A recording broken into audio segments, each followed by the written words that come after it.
ಮಿತ್ರರೇ ನಮಸ್ಕಾರ. ಮಿತ್ರರೇ, ಬಾಂಗ್ಲಾದೇಶದಲ್ಲಿ ಪರಿಸ್ಥಿತಿ ಯಾವ ಮಟ್ಟಿಗೆ ಹದಗೆಟ್ಟಿದೆ ಅಂತ ನಾನೇನು ನಿಮಗೆ ವಿವರಣೆ ಕೊಡಬೇಕಾಗಿಲ್ಲ, ಪ್ರತಿಯೊಬ್ಬರಿಗೂ ಕೂಡ ಗೊತ್ತೇ ಇದೆ. ಈ ನಡುವೆ ಒಂದಷ್ಟು ಇಂಪಾರ್ಟೆಂಟ್ ಬೆಳವಣಿಗೆಗಳಾಗ್ತಾ ಇದ್ದಾವೆ. ಮೊದಲನೇದಾಗಿ ಬಾಂಗ್ಲಾದ ವಿಚಾರದಲ್ಲಿ RSS ದೊಡ್ಡದಾದಂಥ ಘೋಷಣೆಯನ್ನು ಮಾಡಿದೆ. RSS ಪ್ರಮುಖ ಮೋಹನ್ ಭಾಗವತ್ ಅವರು ಸರ್ಕಾರಕ್ಕೊಂದು ಸಲಹೆ ಕೊಟ್ಟಿದ್ದಾರೆ, ಬಾಂಗ್ಲಾದ ವಿಚಾರದಲ್ಲಿ ನೀವು ಒಂದು ಸ್ವಲ್ಪ ಕೆಲಸ ಮಾಡಬೇಕು ಅಂತ. ಅದರ ಜೊತೆಗೆ ಮೋಹನ್ ಭಾಗವತ್ ಹೇಳದಂತಹ ಇನ್ನೊಂದು ಮಾತಿದೆಯಲ್ಲ, ಇದು ಅನೇಕ ಪ್ರಶ್ನೆಗಳನ್ನು ಹುಟ್ಟುಹಾಕಿದೆ. ಬಾಂಗ್ಲಾದ ವಿಚಾರದಲ್ಲಿ ಕೇಂದ್ರ ಸರ್ಕಾರ ಏನ್ ಮಾಡ್ತಾ ಇದೆ ಆ ಬಗ್ಗೆ ಬಹಳ ಕುತೂಹಲ ಹೆಚ್ಚು ಮಾಡುವಂತೆ ಮಾಡಿದೆ ಮೋಹನ್ ಭಾಗವತ್ ಅವರ ಒಂದು ಸ್ಟೇಟ್ಮೆಂಟ್. ಅದ್ರ ಬಗ್ಗೆ ನಿಮಗೆ ಈ ವಿಡಿಯೋದಲ್ಲಿ ಡೀಟೇಲ್ ಆಗಿ ತಿಳಿಸ್ಕೊಡ್ತೀನಿ. ಎರಡನೇದಾಗಿ ಮಿತ್ರರೇ, ಬಾಂಗ್ಲಾದೇಶ ಮತ್ತು ಪಾಕಿಸ್ತಾನ ಇತ್ತೀಚಿನ ದಿನಗಳಲ್ಲಿ ತೀರಾ ಹತ್ತಿರ ಆಗ್ತಾ ಇರುವಂತಹ ವಿಚಾರ ನಿಮಗೆ ಗೊತ್ತೇ ಇತ್ತು. ಈ ನಡುವೆ ಮತ್ತೊಂದು ಸುದ್ದಿ ಬರ್ತಾ ಇದೆ, ಬಾಂಗ್ಲಾದೇಶ ಮತ್ತು ಪಾಕಿಸ್ತಾನದ ನಡುವೆ ಡಿಫೆನ್ಸ್ ಪ್ಯಾಕ್ಟ್ ಆಗುತ್ತೆ. ಈಗಾಗಲೇ ಸೌದಿ ಅರೇಬಿಯಾದ ಜೊತೆಗೆ ಪಾಕಿಸ್ತಾನ ಯಾವ ರೀತಿಯಾದಂತಹ ರಕ್ಷಣಾ ಒಪ್ಪಂದವನ್ನ ಮಾಡಿಕೊಂಡಿದೆಯೋ ಅದೇ ಪ್ರಕಾರವಾದಂತಹ ಒಪ್ಪಂದವನ್ನ ಬಾಂಗ್ಲಾದೇಶದ ಜೊತೆಗೆ ಪಾಕಿಸ್ತಾನ ಮಾಡಿಕೊಳ್ಳುತ್ತೆ. ಎರಡೂ ದೇಶಗಳ ನಡುವೆ ಆ ರೀತಿಯಾದಂತಹ ಡಿಸ್ಕಷನ್ ನಡೀತಾ ಇದೆ ಎನ್ನುವಂತಹ ಸುದ್ದಿ ಇದೆ. ಮಿತ್ರರೇ, ಇದೇನಾದರೂ ಸತ್ಯ ಆಗಿದ್ದೇ ಆದರೆ ಭಾರತ ಡೆಫಿನೆಟ್ ಆಗಿ ಬಾಂಗ್ಲಾದ ವಿಚಾರದಲ್ಲಿ ಒಂದು ದೊಡ್ಡ ನಿರ್ಣಯವನ್ನ ತೆಗೆದುಕೊಳ್ಳುವಂತಹ ಸಾಧ್ಯತೆ ಜಾಸ್ತಿ ಇರುತ್ತೆ. ಮಿತ್ರರೇ, ಈ ಎಲ್ಲ ವಿಚಾರಗಳ ಕುರಿತಾಗಿ ಈ ವಿಡಿಯೋದಲ್ಲಿ ನಿಮಗೆ ಡೀಟೇಲ್ ಆಗಿ ತಿಳಿಸ್ಕೊಡುವಂತಹ ಪ್ರಯತ್ನ ಮಾಡ್ತೀನಿ. ನೀವು ಈ ವಿಡಿಯೋನ ಕೊನೆವರೆಗೂ ಮಿಸ್ ಮಾಡದೆ ನೋಡಿ. ಬಾಂಗ್ಲಾ ಪಾಕ್ ಡಿಫೆನ್ಸ್ ಒಪ್ಪಂದದಿಂದಲೇ ಶುರು ಮಾಡೋಣ. ಮಿತ್ರರೇ, ಇತಿಹಾಸ ಗೊತ್ತಿದ್ದವರು ಯಾರೂ ಕೂಡ ಇಂತಹ ದುಸ್ಸಾಹಸಕ್ಕೆ ಕೈ ಹಾಕೋದಿಲ್ಲ. ಆದರೆ ಬಾಂಗ್ಲಾದಲ್ಲಿ ಈಗ ಅಧಿಕಾರಕ್ಕೆ ಬಂದಿರುವಂತಹ ಮೊಹಮ್ಮದ್ ಯುನೀಸ್ ಪಾಕಿಸ್ತಾನದ ಕೈಗೊಂಬೆ ಅನ್ನೋದರಲ್ಲಿ ಯಾವುದೇ ಡೌಟ್ ಇಲ್ಲ. ಯಾಕೆ ಈ ಮಾತನ್ನ ಹೇಳ್ತಾ ಇದ್ದೀನಿ ಅಂತಂದ್ರೆ, ನಿಮಗೆಲ್ಲ ಗೊತ್ತಿರಬಹುದು, ಪಾಕಿಸ್ತಾನದಿಂದ ಬಾಂಗ್ಲಾದೇಶ ವಿಭಜನೆ ಆಯ್ತಲ್ಲ, ಇದಕ್ಕೆ ಮೂಲ ಕಾರಣ ಯಾರು ಕೇಳಿದ್ರೆ ಪಾಕಿಸ್ತಾನದ ಸೇನೆ. ಪಾಕಿಸ್ತಾನದ ಸೇನೆ ಈಗಿನ ಬಾಂಗ್ಲಾದೇಶ ಭಾಗದಲ್ಲಿ ಮಾಡಿದಂತಹ ದೌರ್ಜನ್ಯ, ಬಾಂಗ್ಲಾದ ಜನರ ಮೇಲೆ ಅವರು ಮಾಡಿದಂತಹ ಅತ್ಯಾಚಾರ, ಈ ಕಾರಣದಿಂದಾಗಿ ಬಾಂಗ್ಲಾದೇಶದ ಜನ ಸಿಡಿದೆದ್ದಿದ್ರು. ನಾವು ಸ್ವತಂತ್ರ ಆಗಬೇಕು ಅನ್ನುವಂತಹ ಕಲ್ಪನೆ ಅವರಲ್ಲಿ ಹುಟ್ಟಿತ್ತು. ಅದಕ್ಕೆ ಭಾರತ ಸಪೋರ್ಟ್ ಮಾಡ್ತು, ಭಾರತ ಯುದ್ಧ ಮಾಡ್ತು, ಬಾಂಗ್ಲಾದೇಶವನ್ನ ಸ್ವತಂತ್ರ ದೇಶವನ್ನಾಗಿ ಮಾಡ್ತು. ಮಿತ್ರರೇ, ಈಗಲೂ ಕೂಡ ಬಾಂಗ್ಲಾದವರು ಏನು ಬಯಸ್ತಾರೆ ಗೊತ್ತಾ? ಅವತ್ತಿನ ನರಮೇಧಕ್ಕೆ ಪಾಕಿಸ್ತಾನದವರು ನಮ್ಮ ಬಳಿಯಲ್ಲಿ ಕ್ಷಮೆ ಕೇಳಬೇಕು, ಮುಖ್ಯವಾಗಿ ಪಾಕಿಸ್ತಾನದ ಸೇನೆ ಅಂತ. ಬಾಂಗ್ಲಾದ ಬಹುಸಂಖ್ಯಾತ ಜನರಿಗೆ ಈ ಭಾವನೆ ಇದ್ದೇ ಇದೆ. ಆದರೆ ಇತ್ತೀಚಿನ ಯುವ ಪೀಳಿಗೆ ಇದೆಯಲ್ಲ, ಇವ್ರು ಯಾರಿಗೂ ಕೂಡ ಬಾಂಗ್ಲಾದೇಶ ಇತಿಹಾಸವನ್ನು ಬೋಧಿಸಿದ್ರೂ ಕೂಡ ಆ ಹಳೆಯ ಇತಿಹಾಸ ಅವರಿಗೆ ಬೇಕಾಗಿಲ್ಲ. ಈ ಕಾರಣದಿಂದಾಗಿ ಅವರಿಗೆ ಪಾಕಿಸ್ತಾನದ ಸೇನೆ ಕೇವಲ ಧರ್ಮದ ಕಾರಣಕ್ಕೋಸ್ಕರವಾಗಿ ತುಂಬಾ ಚೆನ್ನಾಗಿ ಕಾಣ್ತಾ ಇದೆ. ಪಾಕಿಸ್ತಾನದ ಸೇನೆಯ ಜೊತೆಗೆ ಬಾಂಗ್ಲಾದೇಶ ಕೈ ಜೋಡಿಸುವುದು ನಮ್ಮ ದೇಶಕ್ಕೆ ಶಕ್ತಿ ಕೊಡುತ್ತೆ ಅಂತ ಅವರು ಭಾವಿಸಿದ್ದಾರೆ. ಇದೇ ಕಾರಣದಿಂದಾಗಿ ಸದ್ಯ ಬಾಂಗ್ಲಾದಲ್ಲಿ ಅಸ್ತಿತ್ವದಲ್ಲಿರುವಂತಹ ಪ್ರತಿಭಟನಾಕಾರರ ಸರ್ಕಾರ, ಯಾಕೆ ಹಾಗೆ ಕರೀತಾ ಇದ್ದೀನಿ ಅಂತಂದ್ರೆ ನಿಮಗೆಲ್ಲ ಗೊತ್ತೇ ಇದೆ, ಪ್ರತಿಭಟನೆ ಮಾಡಿ ಮೊಹಮ್ಮದ್ ಯೂನಿಸ್ ಅವರನ್ನ ತಂದು ಅಧಿಕಾರದಲ್ಲಿ ಕೂರಿಸಿರುವಂತಹದ್ದು. ಮೊಹಮ್ಮದ್ ಯೂನಿಸ್ ಜನನಾಯಕ ಅಲ್ಲ, ಜನರಿಂದ ಆಯ್ಕೆಯಾಗಿದ್ದೂ ಅಲ್ಲ, ಬಹುಮತದ ಆಧಾರದಲ್ಲಿ ಅಧಿಕಾರಕ್ಕೆ ಬಂದಿದ್ದೂ ಕೂಡ ಅಲ್ಲ. ಕೇವಲ ಹುಚ್ಚು ಪ್ರತಿಭಟನಾಕಾರರ ಬಯಕೆಯ ಕಾರಣದಿಂದಾಗಿ ಆತ ಅಧಿಕಾರದಲ್ಲಿದ್ದಾನೆ. ಈಗ ಆತನ ಸರ್ಕಾರ ಪಾಕಿಸ್ತಾನದೊಂದಿಗೆ ಡಿಫೆನ್ಸ್ ಡೀಲ್ ಮಾಡಿಕೊಳ್ಳೋದಕ್ಕೆ ಹೊರಟಿದೆ. ಯಾವ ರೂಪದ ಡಿಫೆನ್ಸ್ ಡೀಲ್ ಅಂತಂದ್ರೆ, ಪಾಕಿಸ್ತಾನ ಮತ್ತು ಸೌದಿ ಅರೇಬಿಯಾದ ನಡುವೆ ಆಗಿದೆಯಲ್ಲ ಡಿಫೆನ್ಸ್ ಡೀಲ್, ಅದೇ ಪ್ರಕಾರವಾಗಿ ಬಾಂಗ್ಲಾ ಮತ್ತು ಪಾಕಿಸ್ತಾನದ ನಡುವೆ ಡಿಫೆನ್ಸ್ ಡೀಲ್ ಆಗುತ್ತೆ. ಆ ರೀತಿಯ ಮಾತುಕತೆಗಳು ನಡೀತಾ ಇದ್ದಾವೆ ಅಂತ ಅನೇಕ ಪತ್ರಿಕೆಗಳು ವರದಿ ಮಾಡ್ತಾ ಇದ್ದಾವೆ. ಪಾಕಿಸ್ತಾನ ಮತ್ತು ಸೌದಿ ಅರೇಬಿಯಾ ಯಾವ ರೂಪದ ಡಿಫೆನ್ಸ್ ಡೀಲ್ ಅನ್ನ ಮಾಡಿಕೊಂಡಿದ್ದಾವೆ ಅಂತ ನಿಮಗೆಲ್ಲ ಗೊತ್ತು. ಒಂದು ವೇಳೆ ಸೌದಿ ಅರೇಬಿಯಾದ ಮೇಲೆ ಯಾರೇ ದಾಳಿ ಮಾಡಿದ್ರೂ ಕೂಡ ಆ ದಾಳಿ ಕೇವಲ ಸೌದಿ ಅರೇಬಿಯಾದ ಮೇಲಿನ ದಾಳಿ ಆಗಿರೋದಿಲ್ಲ, ಅದು ಪಾಕಿಸ್ತಾನದ ಮೇಲಿನ ದಾಳಿಯೂ ಕೂಡ ಆಗಿರುತ್ತೆ. ಅಂತಹ ಸಂದರ್ಭದಲ್ಲಿ ಪಾಕಿಸ್ತಾನವೂ ಕೂಡ ಸೌದಿ ಅರೇಬಿಯಾ ಪರವಾಗಿ ಯುದ್ಧಕ್ಕಿಳಿಯುತ್ತೆ. ಅದೇ ರೀತಿಯಾಗಿ ಪಾಕಿಸ್ತಾನದ ಮೇಲೆ ಯಾರೇ ದಾಳಿ ಮಾಡಿದ್ರೂ ಕೂಡ ಅದು ಸೌದಿ ಅರೇಬಿಯಾದ ಮೇಲಿನ ದಾಳಿ ಆಗಿರುತ್ತೆ. ಪಾಕಿಸ್ತಾನದ ಪರವಾಗಿ ಸೌದಿಯೂ ಕೂಡ ಯುದ್ಧಕ್ಕೆ ಬರುತ್ತೆ. ಈ ರೀತಿಯಾದಂತಹ ಒಪ್ಪಂದಕ್ಕೆ ಪಾಕಿಸ್ತಾನ ಮತ್ತು ಸೌದಿ ಅರೇಬಿಯಾದ ಸರ್ಕಾರಗಳು ಸಹಿ ಹಾಕಿದ್ದಾವೆ. ಮಿತ್ರರೇ, ಈ ರೀತಿಯಾಗಿ ಸಹಿ ಹಾಕಿದರೆ ಆ ಒಪ್ಪಂದಕ್ಕೆ ಭಾರಿ ಹೈಪ್ ಕೊಡಲಾಗಿತ್ತು.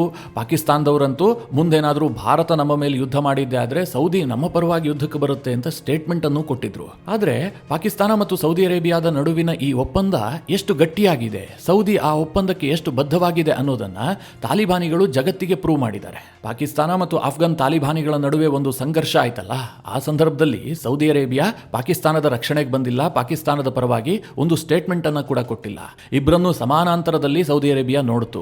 ಒಂದು ಅಶಕ್ತ ತಾಲಿಬಾನಿಗಳ ವಿಚಾರದಲ್ಲೇ ಸೌದಿ ಅರೇಬಿಯಾ ಪಾಕಿಸ್ತಾನದ ಪರವಾಗಿ ನಿಂತುಕೊಂಡಿಲ್ಲ. ಇನ್ನು ಸರ್ವಶಕ್ತವಾದಂತಹ ಭಾರತದ ವಿಚಾರದಲ್ಲಿ ಪಾಕಿಸ್ತಾನವನ್ನು ರಕ್ಷಿಸುವ ಕೆಲಸಕ್ಕೆ ಸೌದಿ ಅರೇಬಿಯಾ ಕೈ ಹಾಕುತ್ತಾ? ನೀವೇ ಯೋಚನೆ ಮಾಡ್ಕೊಳ್ಳಿ, ನಿಮ್ಮ ವಿವೇಚನೆಗೆ ಬಿಟ್ಟು ಬಿಡ್ತೀನಿ. ಈಗ ಪಾಕಿಸ್ತಾನ ಮತ್ತು ಬಾಂಗ್ಲಾದೇಶದ ನಡುವೆಯೂ ಕೂಡ ಅಂತಹದೇ ಒಪ್ಪಂದದ ಮಾತುಕತೆಗಳು ನಡೆಯೋದಕ್ಕೆ ಶುರುವಾಗಿದೆ. ಅನೇಕ ವರದಿಗಳು ಕೂಡ ಪಬ್ಲಿಷ್ ಆಗಿದ್ದಾವೆ. ಮಿತ್ರರೇ, ಬಾಂಗ್ಲಾದೇಶ ಯಾಕೋಸ್ಕರವಾಗಿ ಪಾಕಿಸ್ತಾನದ ಸೇನೆಗೆ ಮಣೆ ಹಾಕ್ತಾ ಇದೆ? ಈ ಒಪ್ಪಂದ ಆಗಿದ್ದೆ ಆದ್ರೆ ಬಾಂಗ್ಲಾದೇಶಕ್ಕೆ ಶಕ್ತಿ ಬರುತ್ತಾ ಕೇಳಿದ್ರೆ, ಬಾಂಗ್ಲಾದೇಶದವ್ರು ಹಾಗೆ ನಂಬಿಕೊಂಡಿದ್ದಾರೆ. ಶಕ್ತಿ ಬರುತ್ತಾ ಬಿಡುತ್ತಾ ಅದು ನಂತರದ ಪ್ರಶ್ನೆ. ಆದ್ರೆ ಅವ್ರಿಗೆ ಏನು ಅನ್ನಿಸ್ತಾ ಇದೆ ಗೊತ್ತಾ? ಇವತ್ತು ಬಾಂಗ್ಲಾದೇಶದ ಸೇನೆಗೆ ಭಾರತವನ್ನ ಎದುರಿಸುವಂತಹದ್ದು ಕನಸಿನ ಮಾತು. ಸಾಧ್ಯವೇ ಇಲ್ಲ. ಭಾರತ ಮನಸ್ಸು ಮಾಡಿದ್ರೆ ಅರ್ಧ ಗಂಟೆಯಲ್ಲಿ ಬಾಂಗ್ಲಾದೇಶವನ್ನ ಮುಗಿಸುತ್ತೆ. ಮೊನ್ನೆ ಒಬ್ರು ಸೇನಾಧಿಕಾರಿಗಳು ಹೇಳ್ತಾ ಇದ್ರು, ನಿಜವಾಗ್ಲೂ ನಮ್ಮ ಸೇನೆ ಮನಸ್ಸಿಟ್ಟು ಯುದ್ಧ ಮಾಡಿದ್ದೆ ಆದ್ರೆ ನಮ್ಮ ಸೇನೆ ಬೆಳಿಗ್ಗೆ ಟೀ ಕುಡಿದು ಯುದ್ಧಕ್ಕೆ ಹೊರಟ್ರೆ ಟಿಫಿನ್ ಅನ್ನ ಬಾಂಗ್ಲಾದೇಶದಲ್ಲಿ ಮಾಡಬಹುದು ಅಂತ. ಅಂದ್ರೆ ಬಾಂಗ್ಲಾ ನಮಗೆ ಯಾವತ್ತೂ ಕೂಡ ಸವಾಲಲ್ಲ ಅನ್ನುವಂಥದ್ದು ಸತ್ಯ. ಬಾಂಗ್ಲಾಗೂ ಕೂಡ ಇದು ತುಂಬ ಚೆನ್ನಾಗಿ ಗೊತ್ತು. ಭಾರತದ ಮುಂದೆ ನಾವು ನಿಂತ್ಕೊಳ್ಳೋದಕ್ಕೆ ಸಾಧ್ಯ ಇಲ್ಲ ಅಂತ. ಅದಕ್ಕೆ ಅವ್ರೇನು ಬಯಸ್ತಾ ಇದ್ದಾರೆ ಗೊತ್ತಾ? ಒಂದು ವೇಳೆ ಪಾಕಿಸ್ತಾನ ಮತ್ತು ಬಾಂಗ್ಲಾದೇಶದ ನಡುವೆ ಆ ರೀತಿಯಾದಂತಹ ಒಪ್ಪಂದ ಇದ್ದಿದ್ದೇ ಆದರೆ ಭಾರತ ನಮ್ಮನ್ನು ಕೆಣಕುವಂತಹ ಪ್ರಯತ್ನಕ್ಕೆ ಬರೋದಿಲ್ಲ. ಯಾಕೆಂದರೆ ಟೂ ಫ್ರಂಟ್ ವಾರ್ ಆಗುತ್ತೆ. ಭಾರತದ ಸೆಕ್ಯೂರಿಟಿಗೆ ಬಹಳ ದೊಡ್ಡ ಥ್ರೆಟ್ ಆಗುತ್ತೆ. ಯಾಕೆಂತಂದರೆ ಒಂದು ಕಡೆ ಗುಜರಾತ್ನಿಂದ ಹಿಡಿದು ಜಮ್ಮು ಕಾಶ್ಮೀರದವರೆಗೂ ಕೂಡ ಪಾಕಿಸ್ತಾನದೊಂದಿಗೆ ಭಾರತ ಬಾರ್ಡರನ್ನು ಶೇರ್ ಮಾಡಿದೆ. ಇತ್ತ ಕಡೆಯಲ್ಲಿ ಅತ್ಯಂತ ಸೂಕ್ಷ್ಮ ಪ್ರದೇಶವಾದಂತಹ ನಾರ್ತ್ ಈಸ್ಟ್ ಜೊತೆಗೆ ಪಶ್ಚಿಮ ಬಂಗಾಳ, ಇದರ ಜೊತೆಗೆ ಬಾಂಗ್ಲಾ ಕೂಡ ಗಡಿ ಹಂಚಿಕೊಂಡಿದೆ. ಅಂದರೆ ಈ ರೀತಿಯಾಗಿ ಟೂ ಫ್ರಂಟ್ ವಾರ್ ಆಗಿದ್ದೆ ಆದರೆ ಭಾರತಕ್ಕೆ ಸ್ವಲ್ಪ ಭಯ ಬಂದುಬಿಡುತ್ತೆ ಎನ್ನುವಂಥದ್ದು ಬಾಂಗ್ಲಾದೇಶದ ಲೆಕ್ಕಾಚಾರ. ಮಿತ್ರರೇ, ಅವರ ಯೋಚನೆ ಅಲ್ಲಿಗೆ ಸೀಮಿತವಾಗಿದೆ. ಪಾಕಿಸ್ತಾನದೊಂದಿಗೆ ಅವರು ಎಂತಹದೇ ಒಪ್ಪಂದ ಮಾಡಿಕೊಂಡ್ರೂ ಕೂಡ ಭಾರತ ಏನು ತಲೆ ಕೆಡಿಸ್ಕೊಳ್ಬೇಕಾಗಿಲ್ಲ. ಆದರೆ ಭಾರತಕ್ಕೊಂದು ಥ್ರೆಟ್ ಅಂತೂ ಸತ್ಯ. ಅಂತಹ ಸನ್ನಿವೇಶ ನಿಜವಾಗ್ಲೂ ನಿರ್ಮಾಣ ಆಗಿದ್ದೇ ಆದರೆ ಭಾರತ ಯಾವ ರೀತಿಯಾಗಿ ರಿಯಾಕ್ಟ್ ಮಾಡುತ್ತೆ ಅಂತ ಈಗಲೇ ಹೇಳೋದಕ್ಕೆ ಸಾಧ್ಯ ಇಲ್ಲ. ಆ ತಕ್ಷಣಕ್ಕೆ ಯುದ್ಧ ಆದರೂ ಏನು ಆಶ್ಚರ್ಯ ಪಡಬೇಡಿ. ಯಾಕೆಂತಂದರೆ ಭಾರತಕ್ಕೊಂದು ಪ್ರಬಲವಾದಂಥ ಕಾರಣ ಸಿಗುತ್ತೆ. ಬಾಂಗ್ಲಾದೇಶ ಕೇವಲ ಡಿಫೆನ್ಸ್ ಡೀಲ್ ಬಗ್ಗೆ ಮಾತ್ರ ಮಾತನಾಡ್ತಾ ಇಲ್ಲ, ಅವರು ನ್ಯೂಕ್ಲಿಯರ್ ಶೀಲ್ಡ್ ಬಗ್ಗೆಯೂ ಕೂಡ ಚರ್ಚೆ ಮಾಡ್ತಾ ಇದ್ದಾರೆ. ಈಗ ಸೌದಿ ಮತ್ತು ಪಾಕಿಸ್ತಾನದ ನಡುವೆ ಡೀಲ್ ಆಗಿದೆಯಲ್ಲ, ಅದು ಜಗತ್ತಿಗೆ ಗೊತ್ತಿರುವಂತಹ ವಿಚಾರ ಏನು ಕೇಳಿದ್ರೆ ಅದು ಕೇವಲ ಸೈನಿಕರ ವಿಚಾರದ ಡೀಲ್ ಅಲ್ಲ. ಒಂದು ವೇಳೆ ಇರಾನ್ ನ್ಯೂಕ್ಲಿಯರ್ ಪವರ್ ದೇಶ ಆಗಿದ್ದೇ ಆದರೆ ಅಂತಹ ಸಂದರ್ಭದಲ್ಲಿ ಸೌದಿ ಅರೇಬಿಯಾಗೆ ಒಂದು ದೊಡ್ಡ ಥ್ರೆಟ್ ಎದುರಾಗುತ್ತೆ. ಆ ಸಂದರ್ಭದಲ್ಲಿ ಸೌದಿ ಅರೇಬಿಯಾ ಏನು ಮಾಡೋದು ಗೊತ್ತಾ? ಪಾಕಿಸ್ತಾನಕ್ಕೆ ರಿಕ್ವೆಸ್ಟ್ ಮಾಡಿಕೊಂಡು ಪಾಕಿಸ್ತಾನದ ಅಣ್ವಸ್ತ್ರಗಳನ್ನು ಸೌದಿ ಅರೇಬಿಯಾದಲ್ಲಿ ಡಿಪ್ಲಾಯ್ ಮಾಡಿಸುತ್ತೆ. ಅಂದರೆ ಪಾಕಿಸ್ತಾನದ ನ್ಯೂಕ್ಲಿಯರ್ ಶೀಲ್ಡ್ ಇದೆಯಲ್ಲ, ಇದು ಸೌದಿ ಅರೇಬಿಯಾವನ್ನು ಕೂಡ ರಕ್ಷಿಸುತ್ತೆ. ಈಗ ಬಾಂಗ್ಲಾದೇಶ ಬಯಸ್ತಾ ಇರುವಂತಹದ್ದು ಕೂಡ ಅದನ್ನೇ. ಪಕ್ಕದಲ್ಲೇ ಇರುವಂತಹ ಭಾರತ ಅತ್ಯಂತ ಶಕ್ತಿಶಾಲಿಯಾದಂತಹ ದೇಶವೂ ಕೂಡ ಹೌದು, ಜೊತೆಗೆ ನ್ಯೂಕ್ಲಿಯರ್ ಪವರ್ ಕೂಡ ಹೌದು. ಹೀಗಾಗಿ ಬಾಂಗ್ಲಾದೇಶಕ್ಕೆ ಯಾವಾಗಲೂ ಆ ಭಯ ಇದ್ದೇ ಇರುತ್ತೆ. ಒಂದು ವೇಳೆ ಪಾಕಿಸ್ತಾನದೊಂದಿಗೆ ಈ ಡಿಫೆನ್ಸ್ ಡೀಲ್ ಮಾಡಿಕೊಂಡಿದ್ದೆ ಆದರೆ ನಾವು ಕೂಡ ಪಾಕಿಸ್ತಾನದ ನ್ಯೂಕ್ಲಿಯರ್ ಶೀಲ್ಡ್ ಅಡಿಯಲ್ಲಿ ಬರ್ತೀವಿ ಎನ್ನುವಂಥದ್ದು ಅವರ ಯೋಚನೆ. ಅಂತಹ ಡೀಲ್ಗಳಾಗಿದ್ದೇ ಆದರೆ ಭಾರತ ಅದಕ್ಕೆ ಡೆಫಿನೆಟ್ ಆಗಿ ರಿಯಾಕ್ಟ್ ಮಾಡುತ್ತೆ. ನಿಮಗೆಲ್ಲ ಗೊತ್ತೇ ಇದೆ, ಉಕ್ರೇನ್ ರಷ್ಯಾ ಯುದ್ಧ ಯಾಕೋಸ್ಕರವಾಗಿ ಆರಂಭಗೊಂಡಿದ್ದು. ಉಕ್ರೇನ್ಗೆ ನ್ಯಾಟೋ ಬಂದಿದ್ದೆ ಆದರೆ ನಮ್ಮ ಭದ್ರತೆಗೆ ತೊಡಕಾಗುತ್ತೆ ಅಂತ ರಷ್ಯಾ ಖ್ಯಾತೆಯನ್ನು ತೆಗಿತು. ಅದಕ್ಕೋಸ್ಕರವಾಗಿ ಯುದ್ಧ ಸಾರ್ತು. ಅಂಥದ್ರಲ್ಲಿ ಮಿತ್ರರೇ, ಭಾರತದ ಪಕ್ಕದಲ್ಲಿರುವಂತಹ ಬಾಂಗ್ಲಾದೇಶ ಅಲ್ಲಿಗೆ ಪಾಕಿಸ್ತಾನದ ನ್ಯೂಕ್ಲಿಯರ್ ವೆಪನ್ ಬರುತ್ತೆ ಅಂತಂದ್ರೆ ಭಾರತ ಸುಮ್ಮನೆ ಕೂರೋದಕ್ಕೆ ಸಾಧ್ಯವಾ? ಆದರೆ ಬಾಂಗ್ಲಾದೇಶದವರು ಭಾರತದಿಂದ ರಕ್ಷಣೆಯನ್ನು ಪಡೆಯೋದಕ್ಕೆ ಪಾಕಿಸ್ತಾನದ ಮೊರೆ ಹೋಗೋದಕ್ಕೆ ಮುಂಚೆ ಸ್ವಲ್ಪ ಯೋಚನೆ ಮಾಡಬೇಕು ಅನ್ನುವಂಥದ್ದು ನನ್ನ ಅಭಿಪ್ರಾಯ. ಯಾಕೆ ಗೊತ್ತಾ? ಈಗ ನಿನ್ನೆ ತಾನೇ ಆಸಿಮ್ ಮುನೀರ್ ಒಂದು ಸ್ಟೇಟ್ಮೆಂಟ್ ಕೊಟ್ಟಿದ್ದಾನೆ. ಏನಂತ? ಈ ಆಪರೇಷನ್ ಸಿಂಧೂರ ಆಯ್ತಲ್ಲ, ಆ ಸಂದರ್ಭದಲ್ಲಿ ಭಾರತದ ಹೊಡೆತದಿಂದ ನಮ್ಮನ್ನು ರಕ್ಷಿಸಿದ್ದು ದೇವರು, ನಮಗೆ ಆ ಅನುಭವ ಆಗಿದೆ, ಹೀಗಂತ ಆಸಿಮ್ ಮುನೀರ್ ಒಂದು ಸ್ಟೇಟ್ಮೆಂಟ್ ಕೊಟ್ಟಿದ್ದಾನೆ. ಅದನ್ನು ನೀವು ಸೂಕ್ಷ್ಮವಾಗಿ ಅರ್ಥ ಮಾಡಿಕೊಂಡ್ರೆ ಭಾರತ ಏನಾದರೂ ಇನ್ನೊಂದು 4 ದಿನ ಯುದ್ಧ ಮುಂದುವರಿಸಿದ್ದೆ ಆದರೆ ಪಾಕಿಸ್ತಾನದ ಕತೆ ಮುಗಿದು ಹೋಗ್ತಾ ಇತ್ತು. ಆದರೆ ದೇವರ ದಯೆಯಿಂದ ಯುದ್ಧ ನಿಂತಿದೆ ಎನ್ನುವಂಥದ್ದು ಆ ಮಾತಿನ ಅರ್ಥ. ಅಂತಹ ಆಸಿಮ್ ಮುನೀರ್ನಿಂದ ಬಾಂಗ್ಲಾದೇಶದ ರಕ್ಷಣೆ ಆಗತ್ತೆ ಅಂತ ಬಾಂಗ್ಲಾದೇಶದವ್ರು ನಂಬ್ಕೊಳ್ತಾ ಇದ್ದಾರಲ್ಲ, ಅವರ ನಂಬಿಕೆಯನ್ನು ಕೂಡ ಆ ಭಗವಂತನೇ ರಕ್ಷಿಸಬೇಕು ಅಷ್ಟೇ. ಮಿತ್ರರೇ, ಈ ಡಿಫೆನ್ಸ್ ಡೀಲ್ ಕುರಿತಾಗಿ ಇನ್ನಷ್ಟು ಡೆವಲಪ್ಮೆಂಟ್ಗಳು ಆಗಿಯೇ ಆಗ್ತವೆ. ಯಾಕೆಂದ್ರೆ ಆ ಬಗ್ಗೆ ಚರ್ಚೆಗಳು ಜೋರಾಗ್ತಾ ಇದ್ದಾವೆ. ಆ ಸಂದರ್ಭದಲ್ಲಿ ನಿಮಗೆ ಮತ್ತೆ ವಿಡಿಯೋ ಮಾಡಿ ತಿಳಿಸುವಂತಹ ಪ್ರಯತ್ನ ಮಾಡ್ತೀನಿ. ಈಗ RSS ಕೂಡ ಬಾಂಗ್ಲಾದ ವಿಚಾರದಲ್ಲಿ ಒಂದು ದೊಡ್ಡ ಸ್ಟೇಟ್ಮೆಂಟ್ ಅನ್ನು ಕೊಟ್ಟಿದೆ. ಸ್ವತಃ RSSನ ಪ್ರಮುಖರಾದಂತಹ ಮೋಹನ್ ಭಾಗವತ್ ಅವರೇ ಬಾಂಗ್ಲಾದಲ್ಲಿರುವಂತಹ ಹಿಂದೂಗಳನ್ನು ರಕ್ಷಿಸುವಂತಹ ಕೆಲಸವನ್ನ ವಿಶ್ವದ ಹಿಂದೂ ಸಮುದಾಯ ಮಾಡಬೇಕು. ನಾವಂತೂ ಆ ಕೆಲಸ ಕೈ ಹಾಕಿದೀವಿ. RSS ಈಗಾಗಲೇ ಬಾಂಗ್ಲಾದ ಹಿಂದೂಗಳ ರಕ್ಷಣೆಗೆ ಏನು ಮಾಡೋದಕ್ಕೆ ಸಾಧ್ಯವೋ ಅದನ್ನೆಲ್ಲ ಮಾಡ್ತಾ ಇದೆ. ಆದರೆ ವಿಶ್ವ ಸಮುದಾಯ ಒಗ್ಗಟ್ಟಾಗಬೇಕು. ಅಂದರೆ ವಿಶ್ವದಲ್ಲಿರುವಂತಹ ಎಲ್ಲ ಹಿಂದೂಗಳು ಕೂಡ ಬಾಂಗ್ಲಾದ ಹಿಂದೂಗಳ ಪರವಾಗಿ ಧ್ವನಿ ಎತ್ತಬೇಕು, ಅವರ ರಕ್ಷಣೆಗೆ ಮುಂದಾಗಬೇಕು ಅಂತ ಅವರು ಕರೆ ಕೊಟ್ಟಿದ್ದಾರೆ. ಅಷ್ಟು ಮಾತ್ರ ಅಲ್ಲ, ಬಾಂಗ್ಲಾದಲ್ಲಿರುವಂತಹ ಹಿಂದೂಗಳೇನಿದ್ದಾರೆ ಅವರು ಒಗ್ಗಟ್ಟಾಗಬೇಕು. ಒಗ್ಗಟ್ಟಾಗಿದ್ದೇ ಆದರೆ ತಮ್ಮನ್ನು ತಾವು ರಕ್ಷಿಸಿಕೊಳ್ಳೋದಕ್ಕೆ ಸಾಧ್ಯ ಅಂತ ಮೋಹನ್ ಭಾಗವತ್ ಹೇಳಿದ್ದಾರೆ. ಮಿತ್ರರೇ, ಮೋಹನ್ ಭಾಗವತ್ ಇದಿಷ್ಟನ್ನೇ ಹೇಳಿದ್ರೆ ಆ ಹೇಳಿಕೆಗೆ ಅಷ್ಟೆಲ್ಲ ಮಹತ್ವ ಇದೆ ಅಂತ ನನಗೆ ಅನ್ನಿಸ್ತಾ ಇರಲಿಲ್ಲ. ಅದರ ಆಚೆಗೆ ಅವರು ಇನ್ನೊಂದು ಮಾತನ್ನ ಹೇಳಿದ್ರು. ಭಾರತ ಸರ್ಕಾರವೂ ಕೂಡ ಬಾಂಗ್ಲಾದ ಹಿಂದೂಗಳ ಪರವಾಗಿ ಯೋಚನೆ ಮಾಡಬೇಕು, ಅವರ ರಕ್ಷಣೆಗೆ ಮುಂದಾಗಬೇಕು. ಇವತ್ತು ವಿಶ್ವದಲ್ಲಿ ಹಿಂದೂಗಳಿಗಿರುವಂತಹ ಏಕೈಕ ರಾಷ್ಟ್ರ ಭಾರತ ಮಾತ್ರ. ಹೀಗಾಗಿ ಭಾರತ ಸರ್ಕಾರವೂ ಕೂಡ ಆ ಬಗ್ಗೆ ಯೋಚಿಸಬೇಕು. ಈಗಾಗಲೇ ಭಾರತ ಸರ್ಕಾರ ಒಂದಷ್ಟು ಕೆಲಸವನ್ನ ಮಾಡ್ತಾ ಇದೆ, ಅಂದ್ರೆ ಬಾಂಗ್ಲಾದ ಹಿಂದೂಗಳ ರಕ್ಷಣೆಗೋಸ್ಕರವಾಗಿ.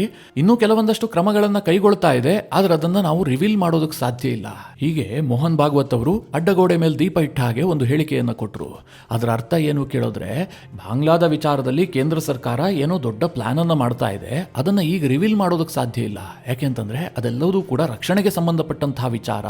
ಇದನ್ನ ಬಹಳ ಸೂಚ್ಯವಾಗಿ ಮೋಹನ್ ಭಾಗವತ್ ಹೇಳಿದ್ದಾರೆ. ಇದು ಬಾಂಗ್ಲಾದ ಹಿಂದೂಗಳ ವಿಚಾರದಲ್ಲಿ ಭಾರತ ಸರ್ಕಾರ ಕೈಗೊಳ್ಳುವಂತಹ ದೊಡ್ಡ ನಿರ್ಧಾರದ ಸುಳಿವು ಅಂತ ಅಂದುಕೊಂಡ್ರೂ ಕೂಡ ತಪ್ಪಾಗ್ಲಿಕ್ಕಿಲ್ಲ. ಇನ್ನು ಬಾಂಗ್ಲಾದೇಶದ ಸದ್ಯದ ಪರಿಸ್ಥಿತಿಯನ್ನು ನೋಡೋದಾದ್ರೆ, ಅಲ್ಲಿ ಹಿಂಸೆಯನ್ನ ತಡೆಯುವಲ್ಲಿ ಮೊಹಮ್ಮದ್ ಯೂನಿಸ್ ಸರ್ಕಾರ ಟೋಟಲಿ ಫೇಲ್ಯೂರ್ ಆಗಿದೆ. ಈಗಾಗಲೇ ಉಸ್ಮಾನ್ ಹಾದಿ ಸಾವಿನ ಬಳಿಕ ಆತನ ಬೆಂಬಲಿಗರು ದಾಂಧಲೆಯನ್ನ ಮಾಡ್ತಾ ಇದ್ದಾರೆ. ಇನ್ನೊಂದು ಕಡೆಯಲ್ಲಿ ಬಾಂಗ್ಲಾದೇಶದ ಕಟ್ಟರ್ ಇಸ್ಲಾಮಿಕ್ ಪಕ್ಷವಾಗಿರುವಂತಹ ಎನ್ಸಿಪಿಯ ಇನ್ನೋರ್ವ ಲೀಡರ್ಗೂ ಕೂಡ ಗುಂಡೇಟು ಬಿದ್ದಿದೆ. ಆತನ ಹೆಸರು ಮೊಹಮ್ಮದ್ ಮುತಾಲಿಬ್ ಸಿಕ್ದರ್ ಅಂತ. ಆತನಿಗೂ ಸಹ ಅಪರಿಚಿತ ಬಂದೂಕುದಾರಿಗಳು ತಲೆಗೆ ಗುರಿ ಇಟ್ಟು ಗುಂಡು ಹೊಡೆದಿದ್ದಾರೆ. ಈ ಎನ್ಸಿಪಿಯ ನಾಯಕ ಸಿಕ್ದರ್ನ ಸ್ಥಿತಿಯೂ ಕೂಡ ಚಿಂತಾಜನಕವಾಗಿದೆ. ಆತನಿಗೆ ಟ್ರೀಟ್ಮೆಂಟ್ ಕೊಡಲಾಗ್ತಾ ಇದೆ. ಈ ಸಿಕ್ದರ್ ಕೂಡ ಶೇಖ್ ಹಸೀನಾರ ಕಡು ವಿರೋಧಿ. ಶೇಖ್ ಹಸೀನಾ ವಿರುದ್ಧದ ಪ್ರೊಟೆಸ್ಟ್ ನಲ್ಲಿ ಈತ ಕೂಡ ಭಾಗಿಯಾದಂತವನು. ಈಗ ಒಂದು ವೇಳೆ ಸಿಕ್ದರ್ ಏನಾದರೂ ಸತ್ತ ಅಂತಂದ್ರೆ ಮತ್ತೆ ಬಾಂಗ್ಲಾದಲ್ಲಿ ದಂಗೆ ಭುಗಿಲೇಳುತ್ತೆ. ಇದೆಲ್ಲದರ ನಡುವೆ ಬಾಂಗ್ಲಾ ಸರ್ಕಾರದ ಒಂದು ಸ್ಟೇಟ್ಮೆಂಟ್ನ ಬಗ್ಗೆ ನಿಮಗೆ ತಿಳಿಸ್ಕೊಡ್ಲೇಬೇಕು. ನಿಮಗೆಲ್ಲ ಗೊತ್ತೇ ಇದೆ, ದೀಪು ಚಂದ್ರ ದಾಸ್ ಅನ್ನುವಂಥ ಒಬ್ಬ ಹಿಂದೂವನ್ನ ಅಲ್ಲಿನ ಮತಾಂಧ ಉಗ್ರಗಾಮಿಗಳು ಕೊಂದು ಹಾಕಿದ್ರು. ಈ ಬಗ್ಗೆ ಭಾರತ ಪ್ರಬಲವಾದಂತಹ ಪ್ರತಿಭಟನೆಯನ್ನು ದಾಖಲಿಸಿತ್ತು. ಬಾಂಗ್ಲಾದಲ್ಲಿರುವಂತಹ ಅಲ್ಪಸಂಖ್ಯಾತ ಹಿಂದೂಗಳ ರಕ್ಷಣೆಗೆ ಭಾರತ ಆಗ್ರಹ ಮಾಡಿತ್ತು. ಅದಕ್ಕೆ ಉತ್ತರ ಕೊಟ್ಟಿರುವಂತಹ ಬಾಂಗ್ಲಾದೇಶದ ಯೂನಿಸ್ ಸರ್ಕಾರ ಹೇಳಿದೆ, ಇದನ್ನ ಮೈನಾರಿಟಿಯ ಮೇಲಿನ ದಾಳಿ ಅಂತ ವ್ಯಾಖ್ಯಾನ ಮಾಡೋದೇ ತಪ್ಪು. ಅದು ಮೈನಾರಿಟಿಯ ಮೇಲಿನ ದಾಳಿಯಲ್ಲ, ಅದು ಕೇವಲ ಒಂದು ಸಾಮಾನ್ಯ ಘಟನೆಯಷ್ಟೇ. ಅದನ್ನ ಬಾಂಗ್ಲಾದೇಶದ ಹಿಂದೂಗಳ ಮೇಲಿನ ದಾಳಿ ಅಂತ ವ್ಯಾಖ್ಯಾನ ಮಾಡಿದ್ರೆ ತಪ್ಪಾಗತ್ತೆ, ಅದನ್ನ ನಾವು ಒಪ್ಪೋದಿಲ್ಲ ಅಂತೇಳಿ ಮೊಹಮ್ಮದ್ ಯೂನಿಸ್ ಸರ್ಕಾರ ಹೇಳಿದೆ. ಮಿತ್ರರೇ, ಒಬ್ಬ ಹಿಂದೂ ಅನ್ನುವ ಕಾರಣಕ್ಕೋಸ್ಕರವಾಗಿ ಆತನನ್ನ ಕೊಂದಿದ್ದಲ್ಲದೆ ಆತನನ್ನ ಮರಕ್ಕೆ ನೇತು ಹಾಕಿ ಸುಟ್ಟು ಹಾಕಲಾಗಿದೆ. ಇಂತಹ ಕ್ರೌರ್ಯವನ್ನ ಜಗತ್ತಿನಲ್ಲಿ ಇನ್ನೆಲ್ಲೂ ನೋಡೋದಕ್ಕೆ ನಿಮಗೆ ಸಾಧ್ಯ ಇಲ್ಲ. ಅದನ್ನ ಬಾಂಗ್ಲಾದೇಶದ ಸರ್ಕಾರ ಹೇಳ್ತಾ ಇದೆ ಒಂದು ಸಾಮಾನ್ಯ ಘಟನೆ. ಅದೇ ಅಜ್ಜ ಮೊಹಮ್ಮದ್ ಯೂನಿಸ್ ಬಾಂಗ್ಲಾದ ಹಿಂದೂಗಳಿಗೆ ಆತ ಒಂದು ಸಲಹೆ ಕೊಟ್ಟಿದ್ದಾನೆ. ಅದೇನು ಕೇಳಿದ್ರೆ, ನೀವು ಯಾವತ್ತೂ ಕೂಡ ಹಿಂದೂಗಳು ಅಂತ ಹೇಳಬೇಡಿ, ಬಾಂಗ್ಲಾದವರು ಅಂತ ಮಾತ್ರ ಹೇಳಿ, ಆಗ ನಿಮ್ಗೇನು ಪ್ರಾಬ್ಲಮ್ ಆಗೋದಿಲ್ಲ ಅಂತ ಆತ ಒಂದು ಸಲಹೆ ಕೊಟ್ಟಿದ್ದಾನೆ. ಇದಿಷ್ಟು ಬಾಂಗ್ಲಾದಲ್ಲಿ ಸದ್ಯ ಆಗ್ತಿರುವಂತಹ ಬೆಳವಣಿಗೆ.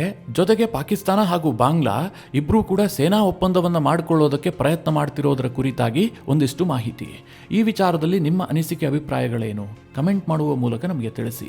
ಹಾಗೆ ನಿಮಗೆ ಈ ವಿಡಿಯೋ ಇಷ್ಟವಾದರೆ ಲೈಕ್ ಮಾಡಿ. ಜೊತೆಗೆ ನೀವಿನ್ನೂ ನಿಮ್ಮ ನೆಚ್ಚಿನ ಸಂಸ್ಕಾರ ಸೌರಭ ಯೂಟ್ಯೂಬ್ ಚಾನಲ್ನ ಸಬ್ಸ್ಕ್ರೈಬ್ ಮಾಡಿಲ್ಲ ಅಂತಾದರೆ ಈ ಕೂಡಲೇ ಸಬ್ಸ್ಕ್ರೈಬ್ ಮಾಡಿ. ಮುಂದಿನ ಎಲ್ಲ ಅಪ್ಡೇಟ್ಗಳ ನೋಟಿಫಿಕೇಷನ್ಗಾಗಿ ಬೆಲ್ ಐಕಾನ್ ಒತ್ತಿ.